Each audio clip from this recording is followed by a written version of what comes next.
ser primero, según, ¿no? ¿Cualitativas o cuantitativas? Bien, podría ser quali o podría ser quanti. Bien. Está bueno que repasemos esto porque ahora vamos a ver que hay distintas estrategias para analizarlas de acuerdo a la naturaleza.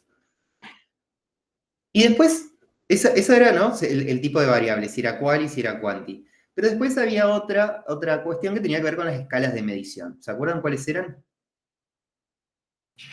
Nominales y ordinales. Nominales y ordinales, en el caso de las variables cualitativas, y en el caso de las variables quanti había dos escalas también. Una De era razón y no me acuerdo la otra. de intervalo o de razón. ¿Sí? Y además, otra característica de las cuantitativas es que podían tomar valores discretos o valores continuos, ¿no? Los valores discretos eran valores enteros, ¿no? Y los valores continuos eran valores con decimales, o sea, son infinitos en un intervalo.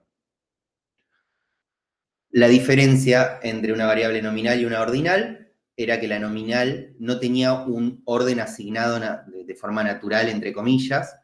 Digo natural porque ahí puede haber un orden que sea una convención, un acuerdo o algo, una cuestión, no sé, social, por ejemplo, el nivel educativo es ordinal, no es algo que provenga de la naturaleza. Y las ordinales sí tenían esa característica, que se podían ordenar. Estas variables ordinales aportan más información que las nominales porque me permite acumular, ¿no? Profe, perdón. Hay un alumno que dice que quiere entrar. Ah, perdón, no escuché no me parece che. Vamos a ver. Que pruebe de vuelta y... Sí, ahí le mandé el link, no sé en qué momento la verdad entrará. Gracias. Estas variables nominales no se podían acumular, ¿no? Yo si tengo una variable nominal, por ejemplo, color favorito, para cada unidad, ese color favorito va a variar, ¿no? Pero no puedo decir, por ejemplo, no sé, al 50% de las unidades o de las personas relevadas prefieren a lo sumo el color rojo.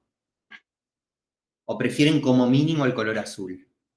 ¿No? Como que no tiene sentido esa acumulación, porque no sé qué viene antes o qué viene después, ¿no? A las ordinales sí las podía acumular. Si yo tengo una variable ordinal, como por ejemplo, bueno, nivel educativo, la clásica, yo puedo decir, al 75% de las personas tienen completo como mínimo la escuela primaria, o tienen completo como mínimo la escuela secundaria, o tienen máximo nivel universitario, a lo sumo nivel universitario, ¿no? Porque estoy conteniendo todos los valores que están antes o todos los valores que están después en las interpretaciones que puedo hacer. Y la diferencia entre variables de intervalo y de razón tenían que ver con las operaciones que podíamos hacer con ella y las conclusiones a las que podíamos arribar, ¿no? Las variables que son de intervalo tienen un cero que no es absoluto y que es un valor posible que puede tomar esa variable, ¿no? Entonces, eso me complicaba las razones, me complicaba las variaciones porcentuales, por ejemplo, de un valor a otro.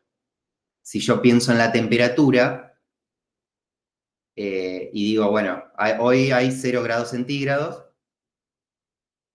no estoy diciendo que no hay temperatura, estoy diciendo que la temperatura está tomando ese valor, ¿no?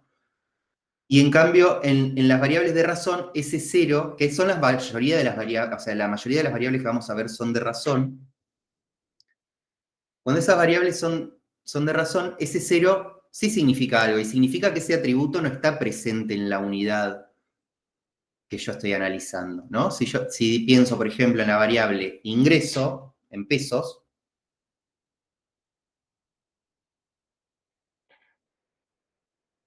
tomo una unidad, le pregunto su salario y me dice 0 pesos, significa que esa unidad está ausente de ingresos, ¿no? Lo mismo con, por ejemplo, la altura. Nunca vamos a hacer una observación que tenga altura 0, ¿no? ¿Se les ocurre alguna otra variable de intervalo de razón que quieran compartir o charlar? Por ejemplo, la altura al nivel del mar.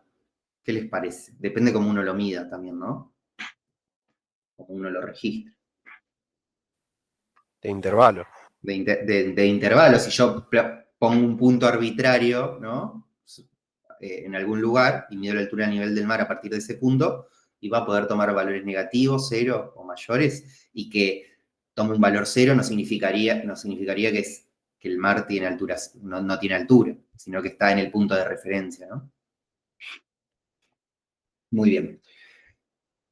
Estamos a modo de repaso por las dudas para los que entraron hace un ratito. Entonces, bueno, vamos a sacar una muestra que es de nuestro interés, siempre pensando, ¿no?, en este ciclo PPDAC que vieron ustedes seguramente la clase pasada, que es, tengo un problema, a ese problema lo planteo en términos de un parámetro, ¿no? Siempre me va a interesar un parámetro. El parámetro, ¿se acuerdan qué era? Era un indicador, ¿no?, que resumía esa variable en la población, ¿sí? ¿Y qué dijimos? A veces no tenemos acceso a toda la población. ¿Por qué no podemos tener acceso a toda la población? Porque es una población infinita, porque es un ensayo destructivo, ¿no? Imagínense que están probando, no sé, la resistencia de celulares y tienen que martillarlo, meterlo al agua. Si quisieran hacer un estudio exhaustivo, lo mirarían con cara rara en la empresa, ¿no? Entonces, muchas veces dijimos, tomamos una muestra. Esa muestra no nos va a permitir conocer el parámetro jamás, pero nos va a permitir estimarlo, ¿sí? A través de un estadístico. Un estadístico es un indicador, pero en vez de estar calculado sobre el total de las unidades, está calculado sobre una muestra. Y a partir de esa muestra, si se cumplen los criterios que vamos a ir viendo durante las clases, vamos a hacer inferencia, ¿no?, sobre ese parámetro. Lo que vamos a hacer es una estimación.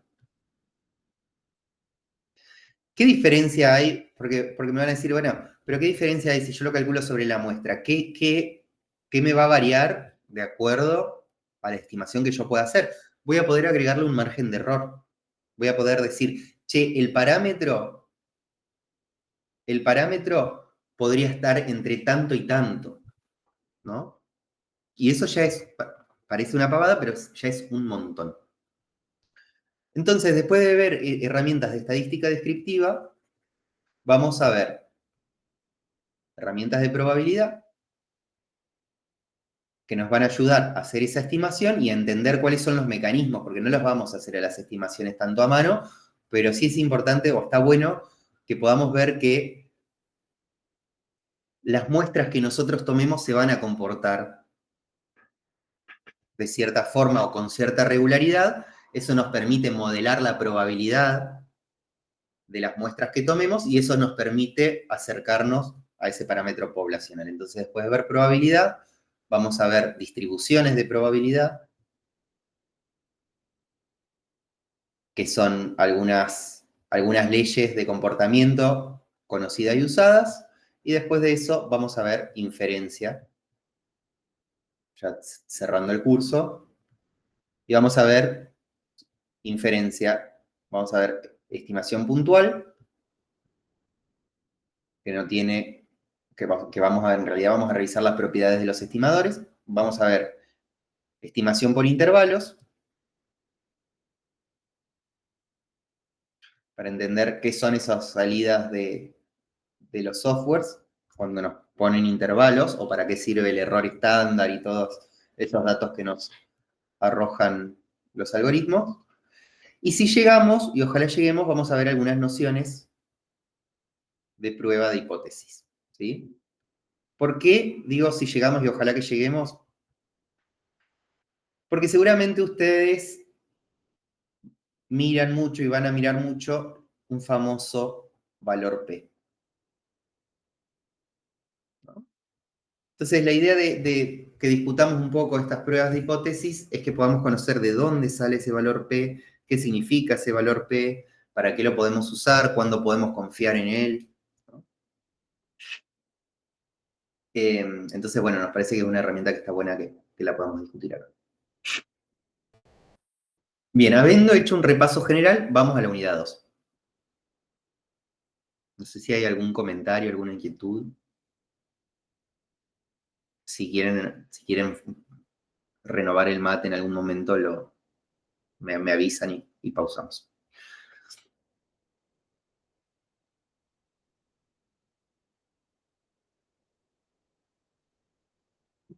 Vamos a hacer un repaso antes de empezar la unidad 2.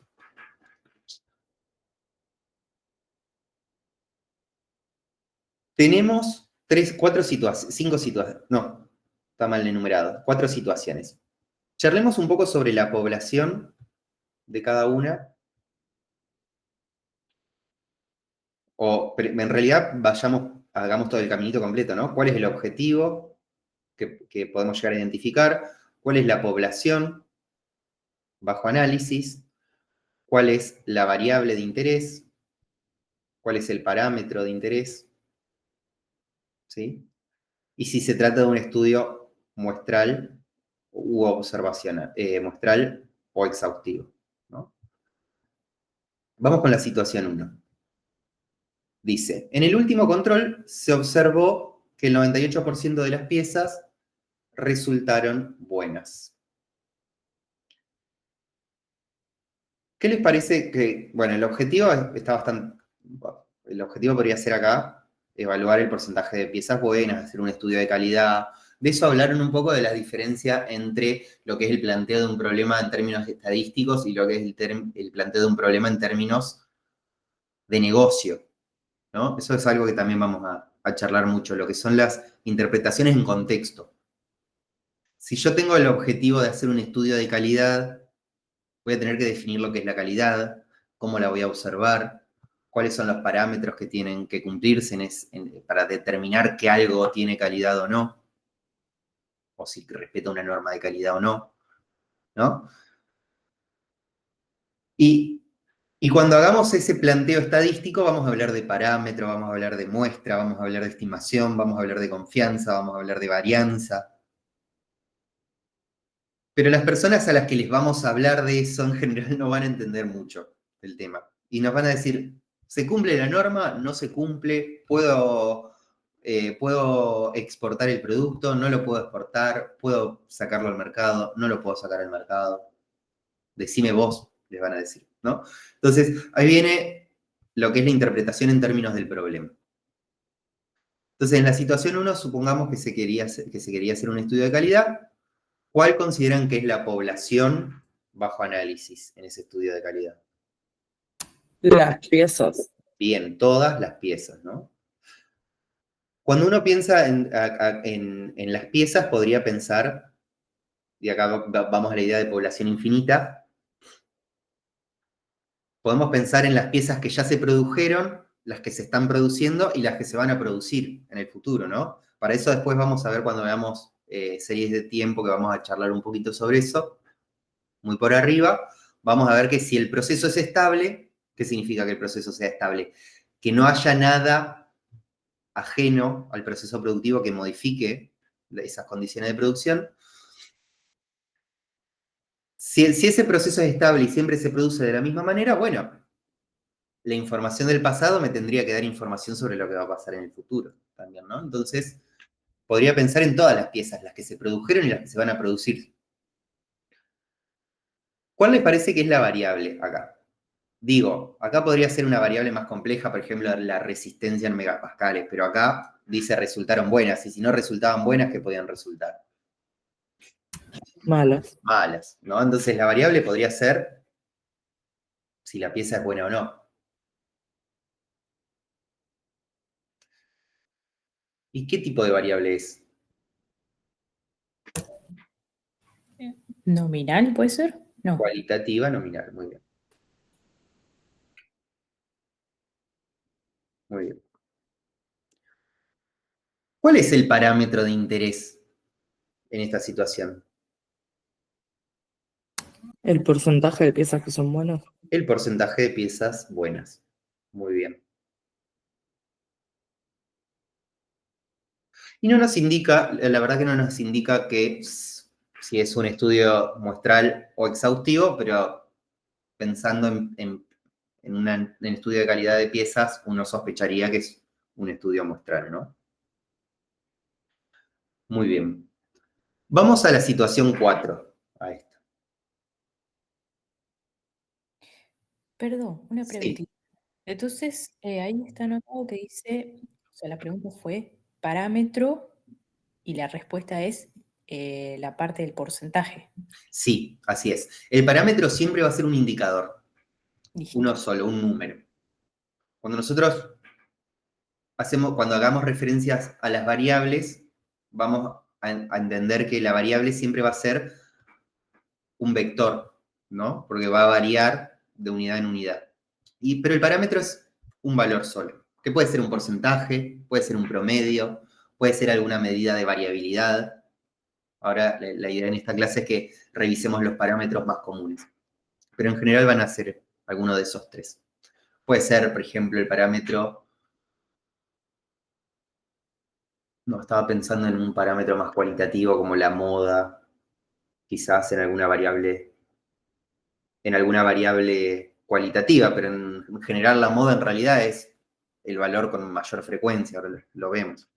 Pero sí, el parámetro siempre va a ser un indicador, un porcentaje, un promedio. Bien. En la situación 4, dice, se obtuvo que más del 60% de las quejas analizadas fueron por daños en el embalaje. ¿Cuál podría ser el objetivo asociado a esa situación? En términos de negocio o en términos estadísticos.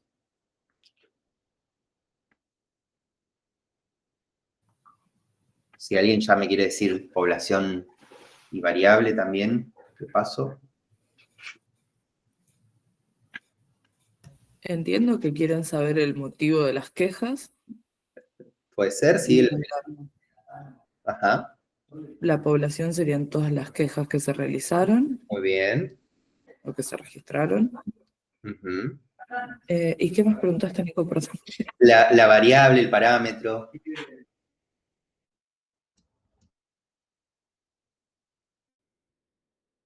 ¿Cuál sería la variable? El El sector donde se hizo la motivo. queja puede ser. ¿Cómo? Sí. El sector donde se hizo la queja, o sea, no sé. Algo así puede ser. Podría ser el sector, quizás puede haber algo más preciso.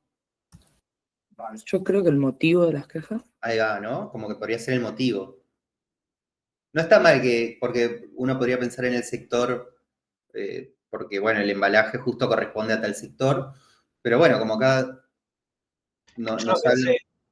lo pensé, por ejemplo, que pueden haber quejas destinadas al personal, al aeropuerto en sí. Por ese lado lo pensé yo. No sé. No, sí, sí, está bien. No, quizás es más intuitivo pensar como el motivo de la queja, más que el sector, pero no estaría mal en una situación que la variable sea el sector, tal cual. Por ejemplo, ahí sería, se obtuvo que más del 60% de las quejas analizadas fueron del sector de logística o del sector de atención, ¿no?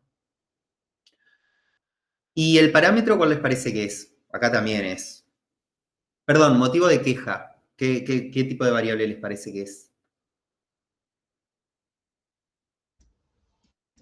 Cualitativa y nominal. Bien, está bien. Salvo que haya algún orden asignado, porque, por ejemplo, las quejas de atención son peores que las quejas de logística y a la vez estas son peores que las quejas de, no sé, de servicio postventa, uno diría que es una variable nominal. Y el parámetro, al igual que arriba, el porcentaje de quejas.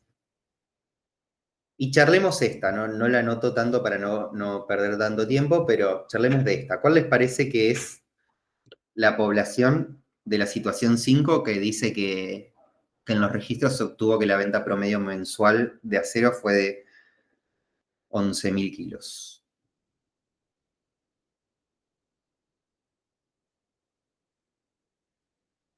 Población. Cantidad de acero vendido. Bien, podría O ser, pero las ventas, no. va por ahí. Pensémoslo así. ¿Qué estamos registrando concretamente? La venta en volumen, ¿no? O sea, nuestra variable es la venta, los kilos vendidos, por ejemplo. Que es, en este caso lo anoto, la variable. Hacemos el caminito inverso. Está bueno ese ejercicio, lo propuso Ailén un cuatrimestre y me pareció muy copado, que es, a veces es medio difícil identificar cuál es la unidad bajo análisis, entonces es mejor empezar por la variable. ¿Qué es lo que yo estoy observando o registrando? Las ventas, en este caso en kilos, ¿no? ¿Y a quién le estoy registrando la venta? ¿O a qué le estoy, mejor dicho, registrando la venta? Al acero. Al mes, ¿no? Al mes, tal Claro, cual, registro. tal cual. Sí. De uno. Fíjense, de los registros para los meses registrados de acero fue de 11.000 kilos. Entonces, mi unidad elemental es cada mes. Mi población son todos los meses, ¿no? Yo tengo mes 1, mes 2, mes 3, y así hasta el mes N. Y en cada mes voy a registrar cuánto volumen, cuánto kilos de acero vendí, ¿no? En el mes 1 vendí tantos kilos de acero, en el mes 2 vendí tantos kilos de acero, en el mes 3 vendí tantos kilos de acero, y así vendí en todos esos meses registrados. ¿Y cuál es el parámetro? ¿Cuál es el parámetro que le interesa acá a estos muchachos de la situación 5? ¿Es un porcentaje? ¿Los kilos? Los kilos, ¿pero qué de los kilos?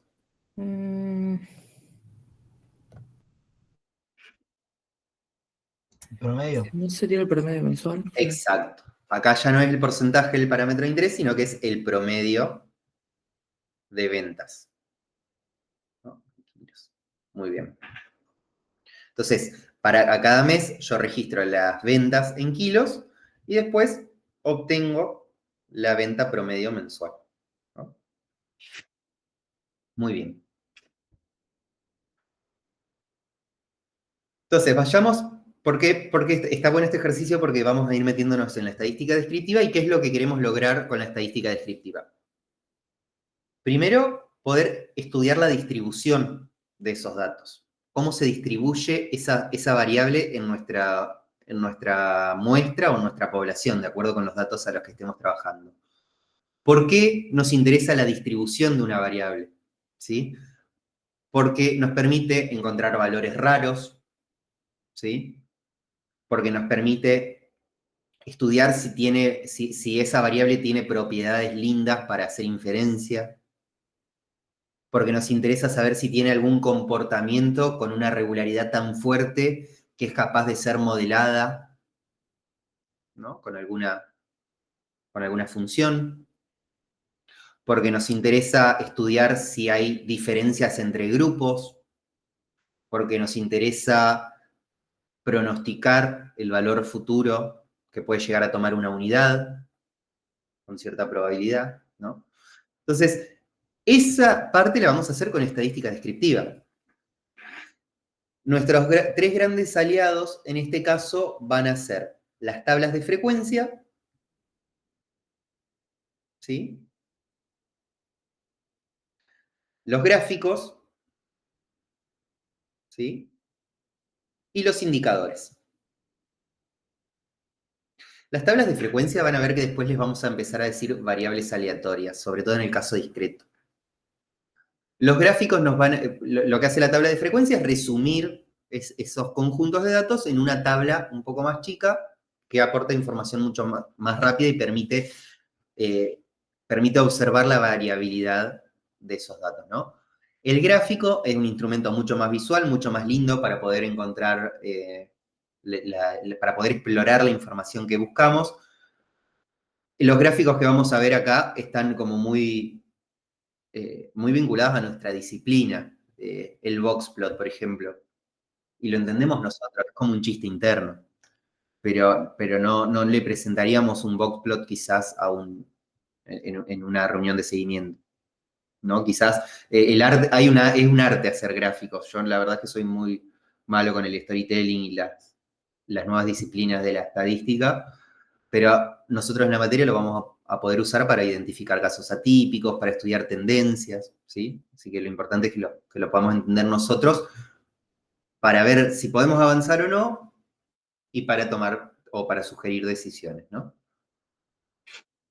Y los indicadores son los que nos van a dar información sobre esa distribución en valores, en números, ¿sí? Esos indicadores son los que vamos a denominar estadísticos si los calculamos a partir de una muestra, y parámetros si los obtenemos con información de toda la población. ¿Sí? ¿Qué indicadores vamos a barajar? Vamos a ver que hay dos tipos de indicadores, lo que son las medidas de posición y las medidas de dispersión. ¿Sí? Las medidas de posición nos van a indicar dónde se concentran los datos, ¿sí? O dónde no se concentran los datos.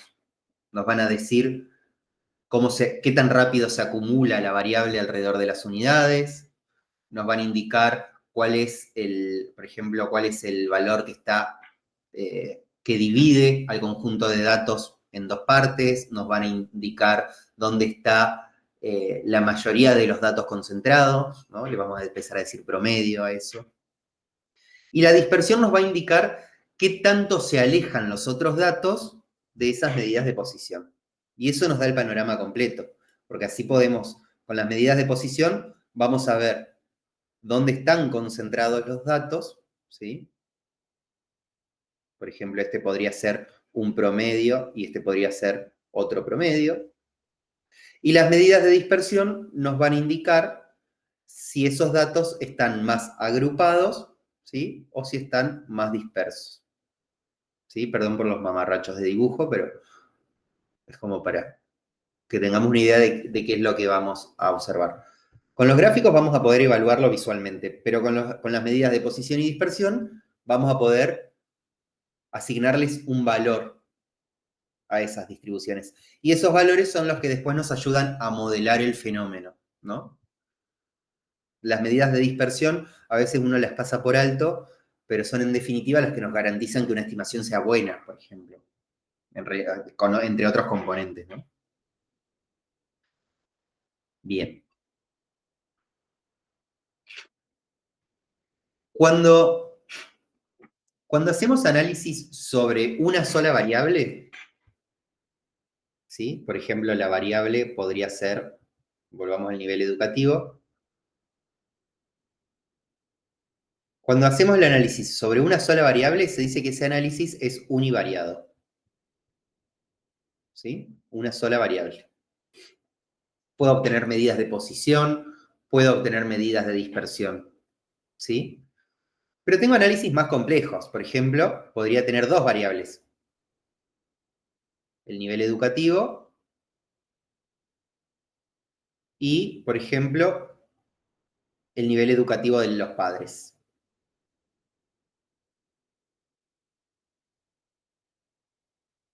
¿Sí? Y ahí, cuando tengo dos variables, el análisis descriptivo se extiende a lo que es el análisis bivariado, ¿sí? Y en el análisis bivariado ya puedo no solo calcular medidas de tendencia central, medidas de posición o medidas de dispersión, ¿sí? Por ejemplo, podría calcular cuál es la moda del nivel educativo, podría calcular cuál es la moda del nivel educativo de los padres, sino que también puedo calcular medidas de asociación, ¿sí? ¿En alguna otra materia o en algún momento hablaron de correlación, por ejemplo, o de asociación?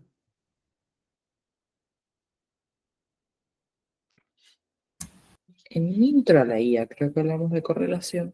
¿En dónde? En intro a la IA. En intro a la IA hablaron de correlación. Buenísimo. ¿Qué era la correlación? ¿Se acuerdan? Yo, por ejemplo, tengo por un lado, los metros cuadrados de un grupo de departamentos y tengo el precio por otro lado, ¿no? Imagínense que estamos bajo un análisis univariado.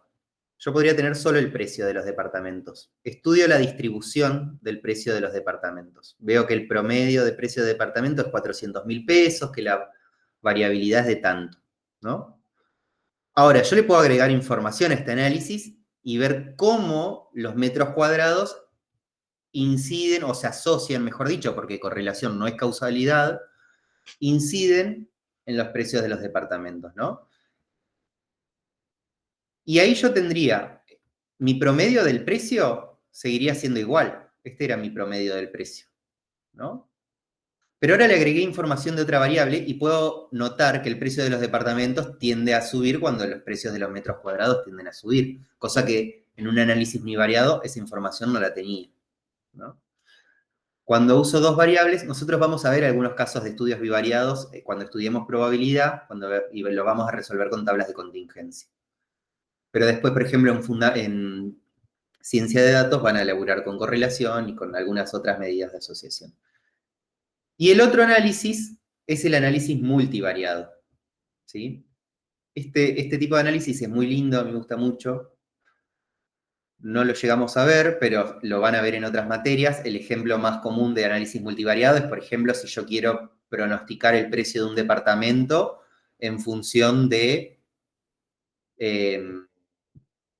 podría ser los metros cuadrados, qué sé yo, La zona. la ubicación, la zona, y otras, no sé, otros beneficios que tenga el departamento, si tiene cochera o no, etcétera, ¿no? Como que uso más de dos variables al mismo tiempo. Pero también hay otras herramientas de análisis multivariados que se usan mucho en un montón de estudios, que son, por ejemplo, el análisis de componentes principales. No sé si lo escucharon hablar alguna vez, pero en el análisis de componentes principales yo tengo muchas variables y resumo todas esas variables en menos variables que en realidad son combinaciones de todas las variables que estoy usando, y otras técnicas más que no vienen al caso, pero que son muy lindas y que los realiento a estudiarlas o interiorizarse en el tema porque es un campo de estudio muy lindo. El análisis de clúster, por ejemplo, el clustering es un tipo de análisis multivariado. Yo tengo un montón de variables y tengo que generar grupos similares hacia adentro en función de todas esas variables, ¿no? Ese es otro tipo de análisis multivariado. Como nos vamos a concentrar en el análisis univariado, vamos a trabajar mucho con tablas de frecuencia, ¿sí? Y con gráficos y con indicadores, como les comentaba hoy. Reglas generales. Perdón, antes hago una aclaración. Para lo que son los informes, bueno, seguramente los chicos le comentaron en instancias de evaluación el jueves pasado, ahí está la presentación de un trabajo. Nosotros le ponemos límite de 4 páginas a los trabajos porque también sintetizar la información es una competencia que está buena que desarrollen. Y sobre todo, se los pedimos para que no dupliquen la información. Es muy común que uno cuando hace un informe tenga una variable X y para resumir esa variable X use una tabla de frecuencia y abajo ponga un gráfico, por ejemplo, ¿no? Y en realidad los gráficos y las tablas de frecuencia muestran lo mismo. La diferencia es que la tabla de frecuencia la muestra de forma numérica, el gráfico lo muestra de forma visual. Entonces uno ahí está duplicando la información. O elegimos la tabla de frecuencia o elegimos el gráfico. Cualquiera de las dos opciones son válidas. Uno tiende a ir más a lo gráfico, obvio. Pero las tablas de frecuencia, dependiendo la variable o dependiendo la precisión con la que uno quiere demostrar los hechos, puede ser más útil, ¿sí? Y cuando son variables cualitativas, perdón, cuando son variables cuantitativas, sobre todo en las variables continuas, esa variable se agrupa en clases, ¿sí? Esas clases son intervalos de la variable. Ahora vamos a ver unos ejemplos. Pensemos, para empezar a estudiar las tablas de frecuencia, pensemos en este ejemplo. Tenemos una empresa que comercializa productos por internet, están preocupados porque tuvieron muchas devoluciones y por ende eso incide sobre los costos y sobre los excedentes y la reputación, ¿no? La gerencia propone determinar el motivo principal de estas devoluciones para detectar las causas más frecuentes e implementar acciones de servicio. En la gerencia sospechan que una posible causa podría ser el retraso de la entrega y consideran que si esta causa representa más del 30% de las devoluciones, se justifica la contratación de una empresa nueva prestadora. ¿Por qué más del 30%? No nos dicen, quizás por el tema del costo de empezar con una empresa nueva. Respecto a las causas restantes, las mejoras se implementarán de acuerdo a lo que se encuentre en el estudio. Entonces tenemos una empresa preocupada por las devoluciones, ¿sí? ¿Qué es lo que uno tiene que observar en las tablas de frecuencia? Fíjense que todas las tablas de frecuencia van a tener, en primer lugar, una variable X con los valores posibles que puede tomar esa variable X, ¿sí? Esos valores posibles los vamos a denominar clases, ¿sí? Lo que les comentaba más arriba es que si la variable es continua, ¿sí? Por ejemplo, imagínense que la variable es salario en pesos. Yo podría poner, o podría definir cada clase como cada valor posible. ¿Qué opinan? O sea, tendría que tener, si la variable fuese discreta, ejemplo, cantidad de hijos, yo podría poner, bueno, 0 hijos, 1 hijo, 2 hijos, y así hasta el máximo obtenido, ¿no? Pero imagínense que nuestra variable es el salario o la estatura. Yo podría definir a cada clase, a cada renglón de esa tabla de frecuencia con un único valor. Y no, capaz que te conviene un intervalo. Y sí, si no nos va a quedar media larga la tabla y no va a cumplir su función de resumir la información. Entonces, como dice la compañera, uno tiende a construir intervalos. ¿Qué son esos intervalos? A ver, buscamos otro ejemplo. Yo voy a ir subiendo y bajando de la presentación, pero si en algún momento les parece que es mejor laburarlo paso a paso, lo vuelvo para arriba y me sostengo la presentación. Los intervalos son estos, ¿no? Cada clase está definida por un conjunto de valores posibles que son mutuamente excluyentes entre las clases, es decir, cada valor va a caer en una única clase. Fíjense que acá tenemos otro caso donde nuestra variable es la longitud en milímetros, y para no poner longitud por longitud, ¿sí? Construyo intervalos semiabiertos en donde tomo, por ejemplo acá, estos son tablas de distribución para longitudes de barras analizadas. Yo tomo una barra, estudio la longitud que tiene y cada longitud va a caer en un único intervalo. Entonces, ¿qué analizo acá? Bueno, hay 3 barras que tienen entre 249,2 milímetros y 249,4 milímetros. Hay 8 barras que tienen longitudes entre tanto y tanto, ¿no? Esa es la estrategia para construir tablas de frecuencias cuando la variable es continua. ¿Puede pasar que uno construya intervalos sobre variables discretas? Sí, puede pasar en la práctica. ¿En qué casos? En los que el recorrido de la variable es muy grande. Imagínense si tengo una variable, por ejemplo, que es, estoy pensando en una variable discreta que puede tomar valores muy altos y muy bajos al mismo tiempo. Cantidad de clics en una página web. No sé, o en noticias determinadas de una página. Y puede haber noticias que tengan 0 visitas, 3 visitas, 5 visitas, y puede haber noticias que tengan 125.000 visitas. Entonces, uno no podría construir una tabla en donde cada clase sea una única cantidad de visitas.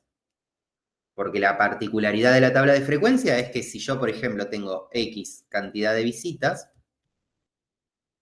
¿sí? Y ese X toma valores en el intervalo, por ejemplo, 0, 125.000, ¿sí? Yo puedo construir una tabla de frecuencia que diga, bueno, a ver, ¿cuántas noticias tienen 0 visitas? 5. ¿Cuántas noticias tienen 1 visita? 8. ¿Cuántas noticias tienen 2 visitas? 75. ¿Cuántas noticias tienen 3 visitas? 0. ¿Cuántas noticias tienen 4 visitas? 0. Y así tendría que ir construyendo dato por dato hasta llegar a 125.000. ¿No? Aunque en algunas noticias haya 0 visitas, yo lo voy a incluir igual en la tabla de frecuencia, porque si no, estoy ocultando la variabilidad estoy ocultando en realidad la dispersión de esa variable. Entonces, en estos casos donde el recorrido de la variable es muy grande, si es discreta, es una práctica construir intervalos igual. Volvemos ahora a las variables cualitativas. Entonces, tenemos las 350 devoluciones y el pedido del gerente es que nos dicen, che, cambiamos de proveedor, no cambiamos de proveedor, ¿qué hacemos? ¿Sí? Fíjense acá que la variable X es ¿cuál? Ya la definimos hace un ratito, cuando estábamos haciendo el ejercicio.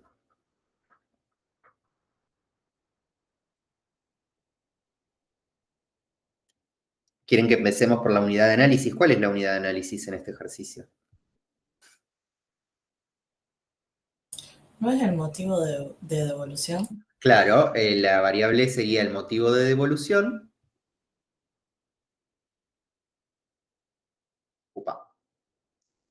Y la unidad de análisis o la población, si quieren ir directamente al hueso, ¿cuál sería?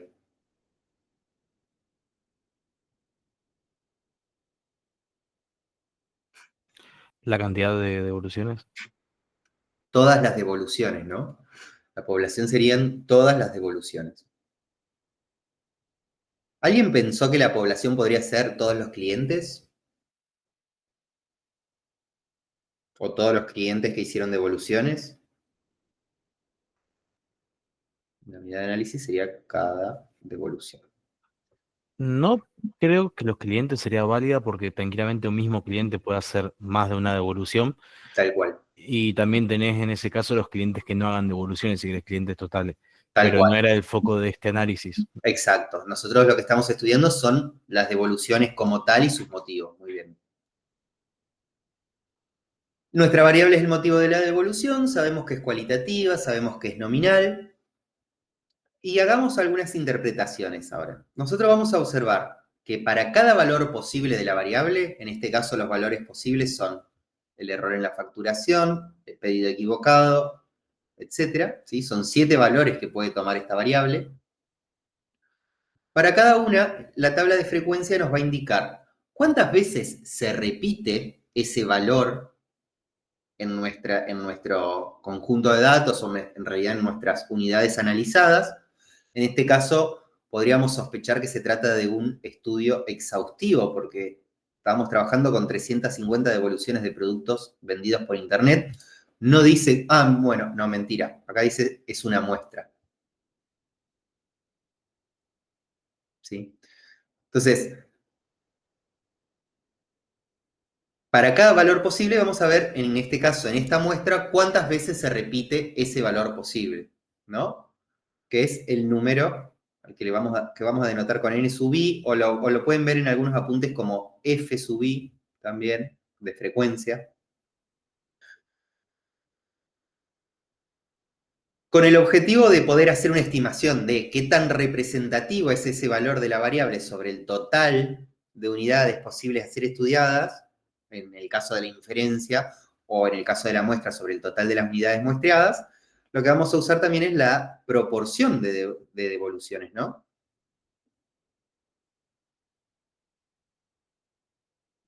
Que vamos a denotar con f sub i o con fr, lo pueden ver en algún otro apunte, si lo usan, ¿sí? Esa proporción de devolución la voy a calcular, ¿sí?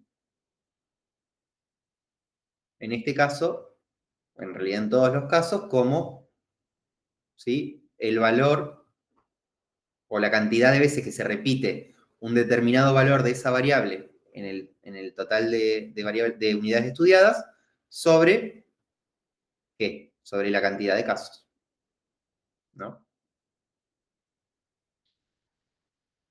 Entonces, en este caso, ¿cómo interpretaríamos la fila 2, por ejemplo? ¿Quién se anima a interpretar esta fila? Y si quieren, esta también.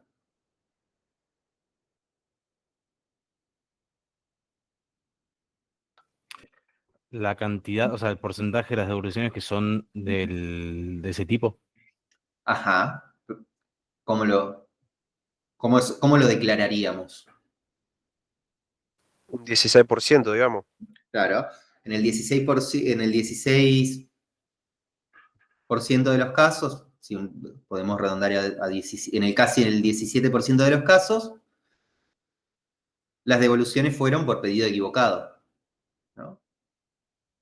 Y la fila 4 uno la podría interpretar como, bueno, en el 21,7% de los casos, las devoluciones fueron por productos dañados.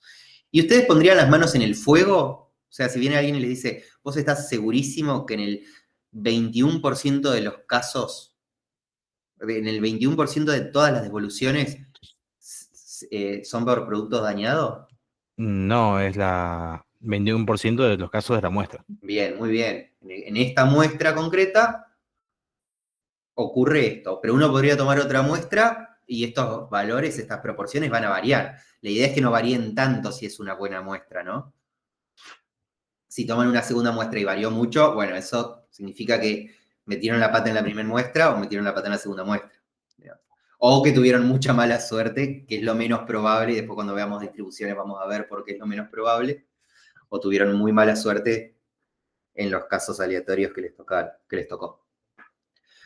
Y ahora vamos al hueso. ¿Cambiamos de proveedor? ¿No cambiamos de proveedor? ¿Qué les parece?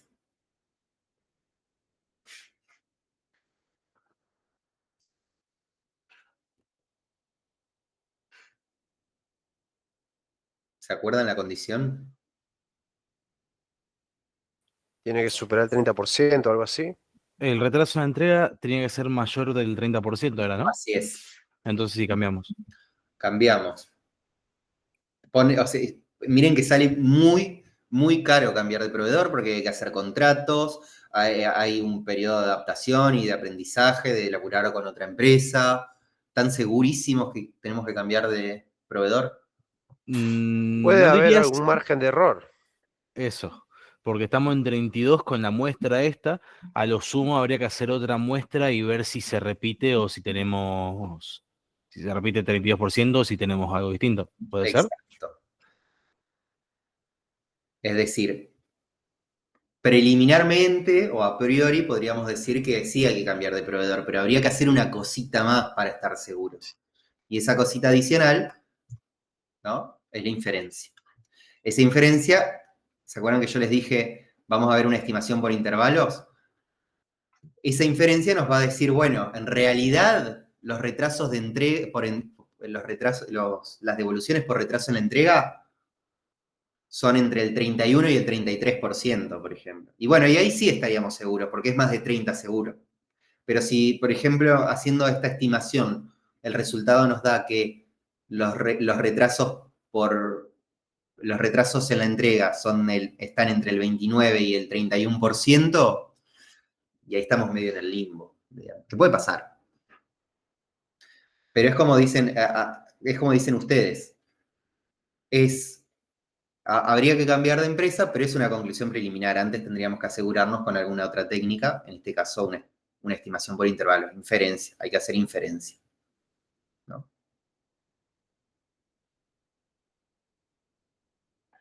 Muy bien. ¿Cómo podría representar esta variable en un gráfico? ¿Sí? Las variables cualitativas en general se presentan con gráficos de barras. Los gráficos de barras en general Ailén sabe mucho de cuestiones gráficas, pero a grandes rasgos, los gráficos de barras en general van a estar, si la variable es nominal, ¿sí? Los gráficos se deberían ordenar por frecuencia, ¿sí? De mayor a menor. Y esto a mí no me gusta que tenga tantos colores, yo resaltaría por ejemplo, resaltaría el retraso en la entrega, que es lo que me interesa a mí, y el resto lo pondría gris, a los efectos de comunicar, ¿no? Pero cuando la variable es nominal, los gráficos de barras se presentan por orden de aparición. Si la variable es ordinal, ¿sí? Si la variable es ordinal, el orden de la variable tiene que respetar el orden natural de la variable, ¿sí? No lo voy a ordenar a la tabla por frecuencia de aparición, sino que la voy a ordenar por el orden natural de la variable. Por ejemplo, si yo tuviese nivel educativo, ¿sí? Acá tendrías sin formación, primario, secundario, terciario, universitario, ¿no? Y no importa si no están ordenadas por frecuencia, porque a mí me interesa, de esta variable me interesa estudiar cómo se distribuye en el orden natural que tiene esa variable, porque eso me da más información de dónde se concentran los valores, de cómo se distribuyen, cómo se acumulan o cómo se anti-acumulan, ¿no? Pero en el caso de las variables nominales, el orden por frecuencia es bastante eficiente. Profe, ¿siempre es en gráfico así de barras, las cualitativas? No, hay otras opciones. O te referías a otro tipo de barras, por ejemplo. No, a la forma de representarlos, al gráfico en sí. No, es una alternativa. Existen otras alternativas para univariadas. Quizás no hay tantas. Otra opción es el gráfico de tortas. En realidad el gráfico ¿cómo es? Segmento se llama. No se usa más este gráfico. Este es un gráfico de dona igual porque tiene el hueco, pero el gráfico de sectores, ¿sí? El gráfico de sectores es otra opción. ¿Por qué no se usa? Porque en general, para poder hacer un gráfico de sectores, por ejemplo, nosotros lo dejamos acá porque son ejemplos que son para corregir en clase, ¿no? Tiene muchas categorías esto. Tiene muchas categorías y me permite entender que estas tres son las más grandes, pero después el resto de gráfico no importa. Entonces, los gráficos de sectores son, a lo sumo, para 5 categorías, como mucho, como muy fuerte. Si tengo más valores posibles, el gráfico de sectores puede quedar un mamarracho. Y es muy común ver gráficos de sectores que tienen pedacitos tan pequeños que vos decís, bueno, ¿para qué está? Ahí, ¿no? Entonces, esa otra forma de representar las variables cualitativas, si tengo pocas categorías. Si la variable es ordinal, el gráfico de sectores me hace perder información, porque no me da el orden de la variable. O sea, uno podría poner la variable en orden, pero ya es un poco rebuscado. Quizás viendo un gráfico de barras para una variable ordinal, uno se puede entender mejor. Y la otra opción es el gráfico de Pareto. ¿Conocen la ley de Pareto? ¿O alguien escuchó hablar de la ley de Pareto? Es algo que se usa mucho en calidad. Del 80-20. La del 80-20, muy bien. La ley de Pareto o el principio de Pareto indica que el 20% de las causas generan el 80% de las consecuencias, ¿no? En este caso, uno podría aplicarlo como que el 20... Estoy tratando de extrapolarlo al ejemplo. Uno podría decir que el 80% de los reclamos están asociados al 20% de las causas.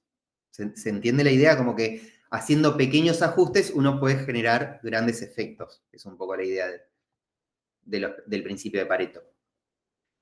Entonces, para estudiar o para poder aplicar este principio a un estudio estadístico, uno podría usar el gráfico de Pareto que combina la frecuencia de la variable, ¿sí? Que la podemos ver en el eje Y del lado izquierdo, retraso en la entrega, 100 y chirola, ¿sí? Casi 120, producto dañado, 75, ¿no? Y así.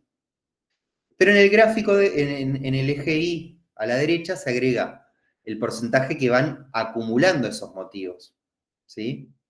Entonces, en este caso, el retraso en la entrega está representado por el 32% de las devoluciones. Producto dañado y retraso en la entrega representan poco más del 50% de los casos. Y las 3 causas más frecuentes que están asociadas al 75% de los reclamos son retraso en la entrega, producto dañado y producto equivocado. Este gráfico de Pareto tiene sentido solamente si la variable es nominal, porque si la variable es ordinal, pierde sentido la acumulación de casos.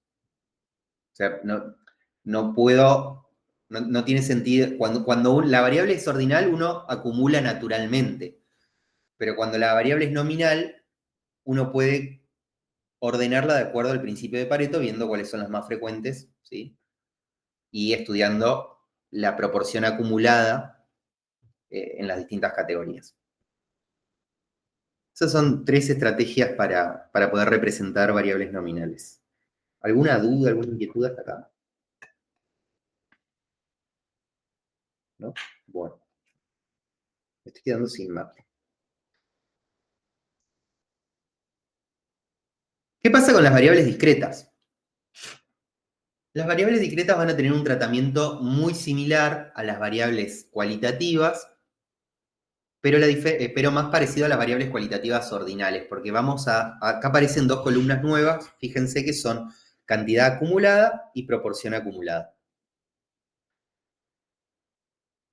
Fíjense este problema. Una empresa distribuidora de energía de Santa Fe quiere evaluar la ocurrencia de fallas mensuales en un generador eléctrico, ¿no? Entonces, toma no indica si es una muestra o no, pero toma los últimos 50 meses, ¿sí?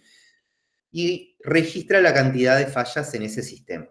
¿Cuál sería la unidad de análisis acá o la población si quieren ir directamente a esa idea? Las fallas. ¿Los meses? Los meses, ¿no? Ah. O sea, la unidad de análisis es cada mes. ¿Y cuál es la variable o qué es lo que yo observo en cada mes? Ahora sí, las fallas. Ahí está, la cantidad de fallas, ¿no? Porque podría ser, no sé, el motivo de la falla. La cantidad de fallas. Y esa variable yo puedo contar 0 fallas, 1 falla, 2 fallas, ¿no? Es discreta. Muy bien.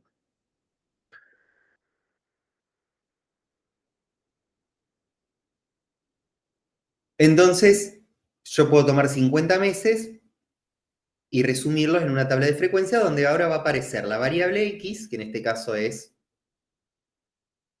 cantidad de fallas, ¿sí? 0, 1, 2, 3. Voy a tener la cantidad de meses que tuvieron 0 fallas, la cantidad de meses que tuvieron 1 falla, la cantidad de meses que tuvieron 2 fallas, y así, ¿sí? Puedo estudiar cuánto representa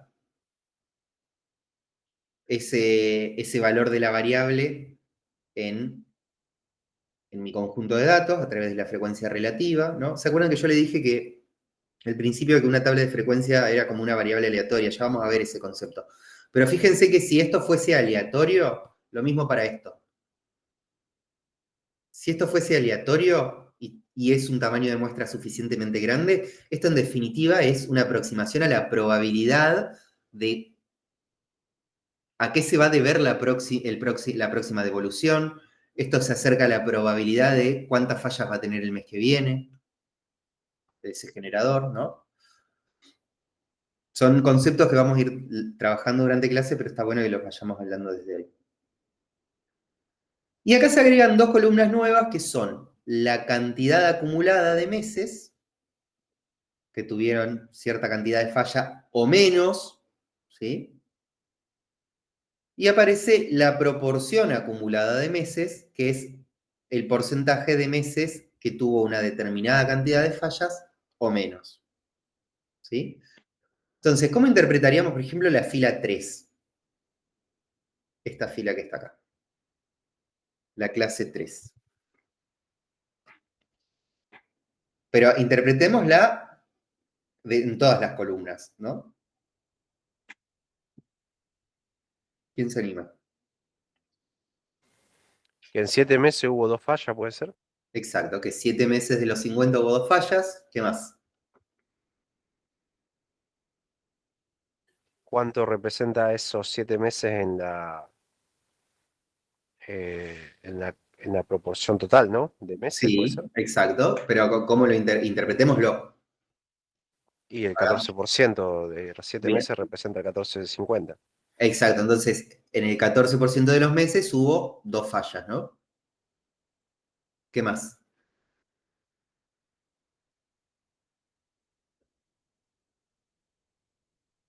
No, lo otro estoy medio perdido. Yo podría decir, por ejemplo, que está muy bien. Vos dijiste, 7 meses de 50 tuvieron 2 fallas. Ese generador tuvo 2 fallas. Eso representa un 14% de los meses estudiados. Y acá yo podría indicar que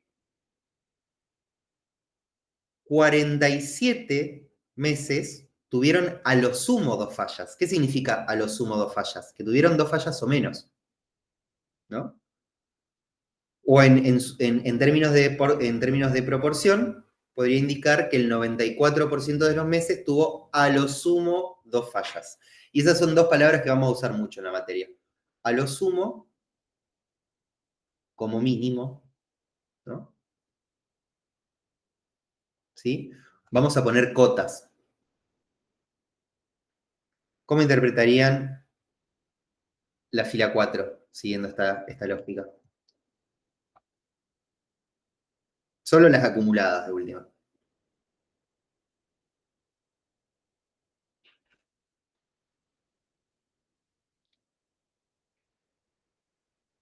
En el 96% de los meses,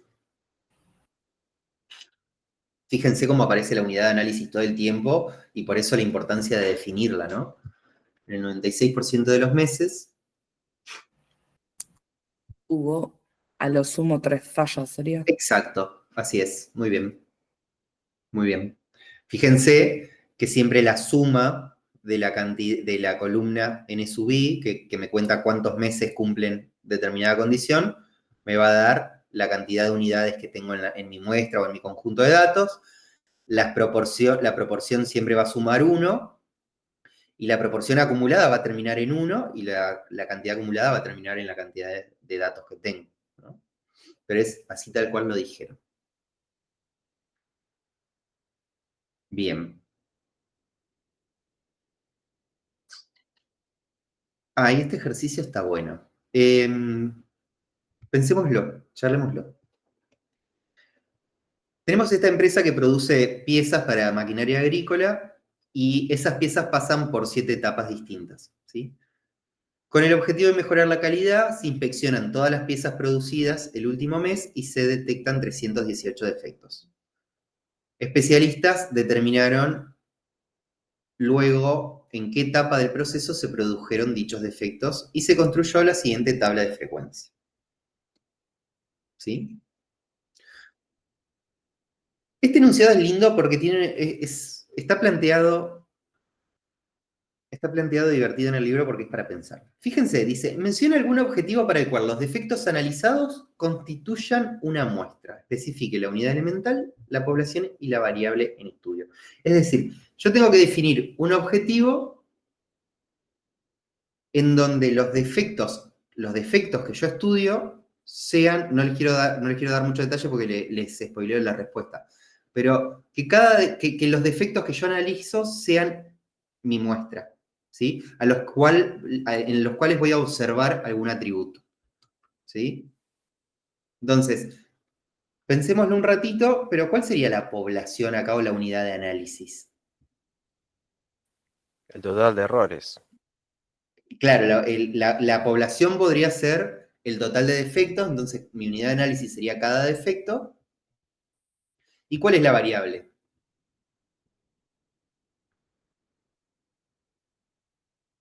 ¿En qué etapa se produce? Exacto, muy bien. Etapa en la que se produce.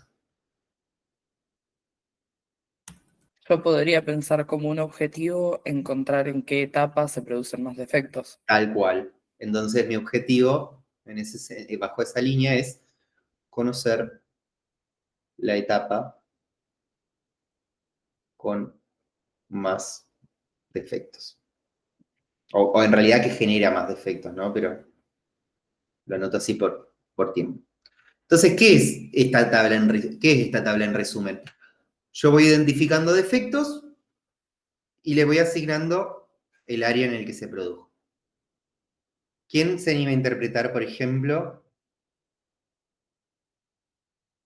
Bueno, la variable es ordinal, ¿no? En eso estamos de acuerdo, porque asumimos que antes de pasar a la etapa 3 tiene que haber pasado por la etapa 2, antes de pasar a la etapa 5 tiene que haber pasado por la etapa 4. No lo nombra en el enunciado, pero intuitivamente uno lo podría pensar, quizás no. Entonces, ¿cómo interpretaríamos, por ejemplo, la fila 4?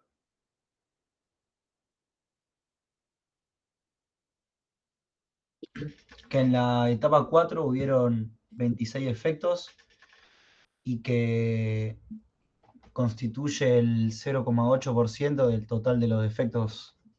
Del total. Los defectos. Claro, el 8%, ¿no? Sí, sí. Bien. Sí, perdón.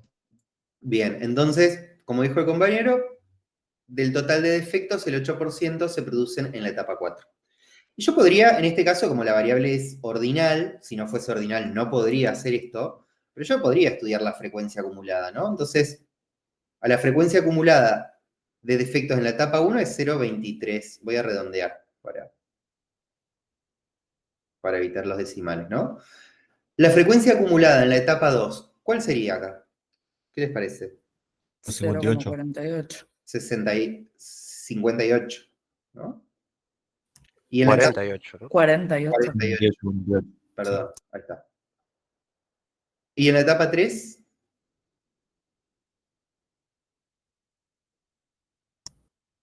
0,82. 81. 2. 2. 82,12. No, estábamos redondeando, creo. Ahí lo borro. ¿Cómo interpretarían ese 0,82?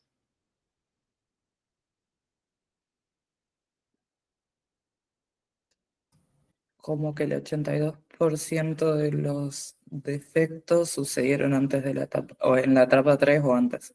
Claro, exacto, muy bien. Como vos decís, el 82% de los defectos surgen en la etapa 3 o antes. Muy bien. Bien, bueno.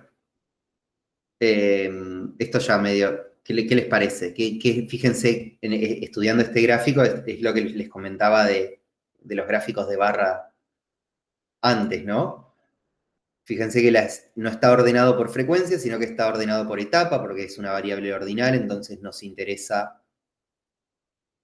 el orden en el que se toman esas variables. ¿Y qué podrían decir de este gráfico? Ahí ya estamos estudiando la distribución de la variable, ¿no? ¿Qué podríamos decir? ¿Qué identifican? Y que en la etapa 3 se dieron los mayores defectos. Que en la etapa 3 se dieron los mayores defectos. ¿Qué más? Y podemos aplicar lo de Pareto también. Podemos aplicar lo de Pareto, o sea, no se aplica el 80-20, pero bueno, es 40-80 en este caso más o menos. ¿Qué es lo que podrían identificar? Porque hay algo de Pareto acá.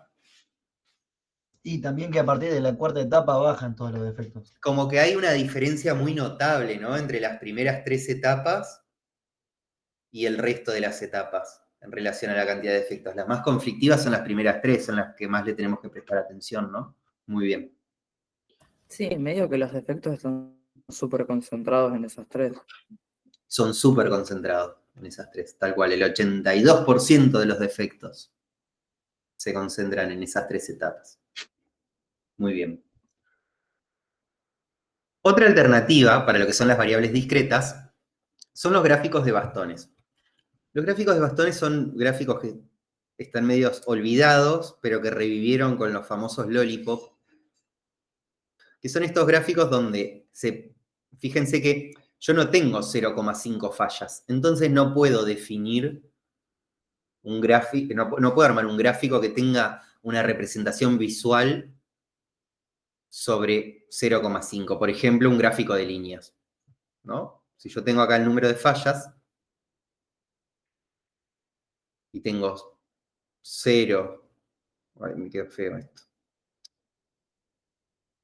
Ay. Y tengo 0, lo voy a poner acá para visualizarlo, ¿no? 0, 1, 2. No, le voy a borrar esto porque me molesta. 0, 1, 2 fallas. Ay, bueno, pero necesito el eje. Yo no podría plantear un polígono de frecuencias, por ejemplo, o plantear un gráfico de líneas, ¿no? Que me muestre la distribución de la cantidad de fallas, porque estaría expresando de forma gráfica que 0,5 toma cierto valor, cierta frecuencia, cierta cantidad. Entonces el gráfico de bastones es muy bueno porque lo que hace es representar con un punto la relación que existe entre la variable y la frecuencia con la que se repite, y después vamos a ver que vuelca toda la probabilidad o toda la cantidad de casos sobre ese punto, ¿no? Después hay unas discusiones más, que son creo que discusiones más de gente que está aburrida, que es si esta línea tiene que estar o no, pero bueno, no viene al caso. Entonces el gráfico de bastones es una buena herramienta para mostrar la distribución de una variable que es discreta, ¿sí? Y en su versión acumulada es el gráfico escalonado, donde represento con cada escalón el porcentaje acumulado de esa variable. Entonces, los valores 0, ¿sí?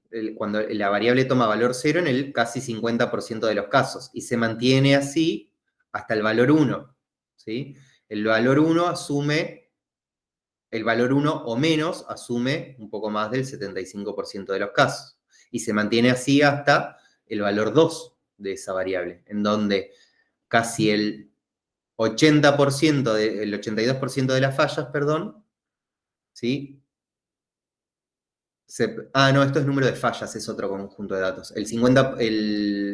Casi el 100% de los meses deben ser los meses. Sí, fíjense. De los meses asumen 2 fallas o menos.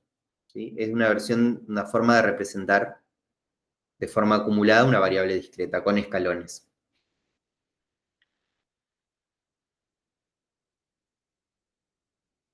Pasemos a las variables discontinuas. ¿O hay alguna duda o alguna inquietud con las variables y las formas de estudiar su distribución que vimos hasta ahora? ¿No? Bien.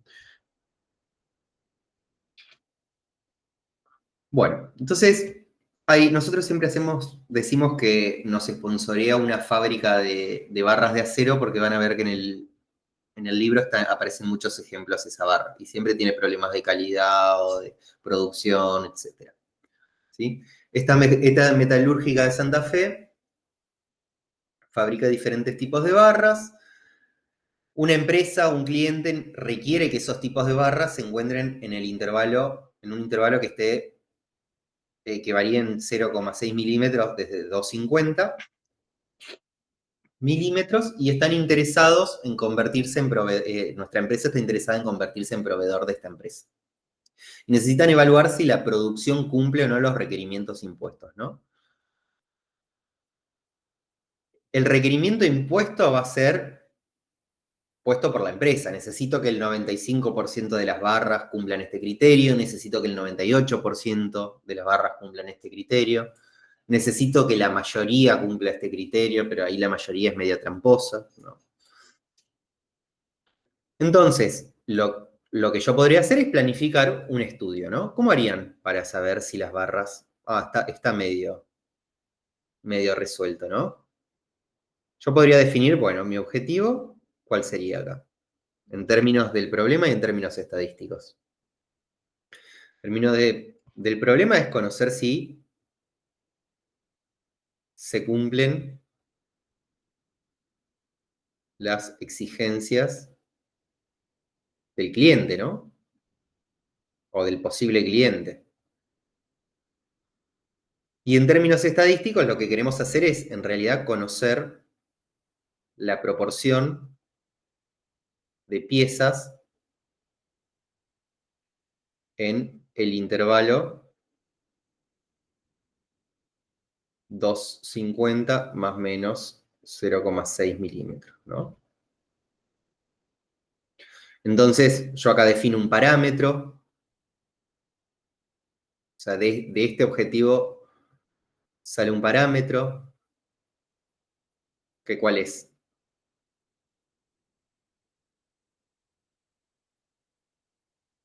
Porcentaje de barras que cumplen, perdón por la letra,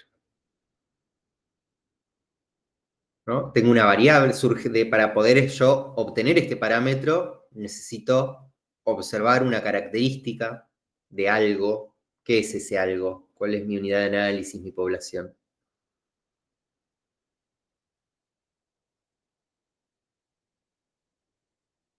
Todas las barras. Las barras. Mi unidad de análisis es cada barra. Mi variable es la longitud en milímetros, ¿no? Y procedo a tomar una muestra aleatoria de ni más ni menos que 120 barras.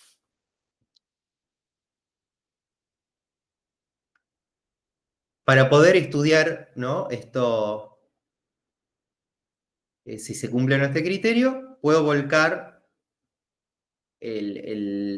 los resultados a una tabla de frecuencia que dijimos la vamos a construir con intervalos. O podemos hacer distintos gráficos, ¿no? Un ejemplo de los gráficos que podemos hacer es el gráfico de puntos, que es el que ven abajo de la barra. ¿Sí? ¿Qué característica tiene? Que se toma el recorrido de la variable y cada punto representa una barra y la longitud asociada, ¿no? Como una antesala a un histograma, que ya vamos a hablar del histograma. Cada clase, dijimos, cada clase va a ser un intervalo semiabierto que es exhaustivo porque todas las barras van a tener una clase asignada y a la vez cada clase es mutuamente excluyente de otra, es decir, una barra va a caer en un solo intervalo. ¿Sí? ¿Y cuántas clases tengo que construir? Las que quieran, las que se les antoje. No, tienen distintos criterios, no hay una regla única para construir las clases, o la cantidad de clases, perdón, mejor dicho, la cantidad de intervalos. Hay dos reglas que son más matemáticas, que son considerar la raíz de n, en este caso, por ejemplo, la raíz de 120, y el número entero es mi cantidad de clases sugeridas. Otra es la regla de Sturges, que se calcula haciendo 1 más el logaritmo en base 2 de n. Creo que hay una versión con un logaritmo natural. Estas dos dan valores, estas dos reglas dan valores similares en la cantidad de intervalos cuando los tamaños de muestras son relativamente chicos, alrededor de 300, 400 unidades, dan muy similares, ya más de 400, 500 unidades, la regla de Sturges es más conservadora y le genera menos cantidad de intervalos que la raíz de n. Y si no, uno lo puede definir en función del problema, ¿no?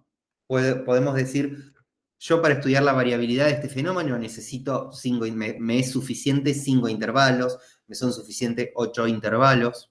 Es un criterio más arbitrario, pero no olvidemos que el objetivo es estudiar la variabilidad. ¿Sí? Entonces, tiene que ser una cantidad de intervalos tal que me permita reconocer esa variabilidad. ¿Sí? ¿Cómo interpretarían la séptima clase? Esta que está acá.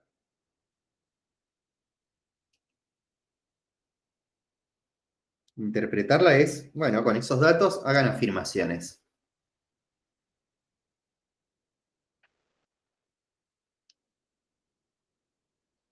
Si no ven, les agrando, ¿eh? Puede ser que existen al menos 6 barras que están entre los 250,4, 250,6 milímetros, o sea, de longitud. Uh-huh.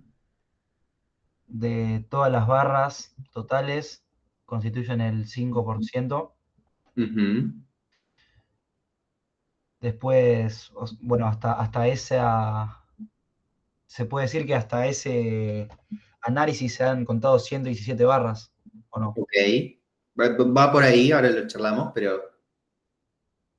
Y la última sería...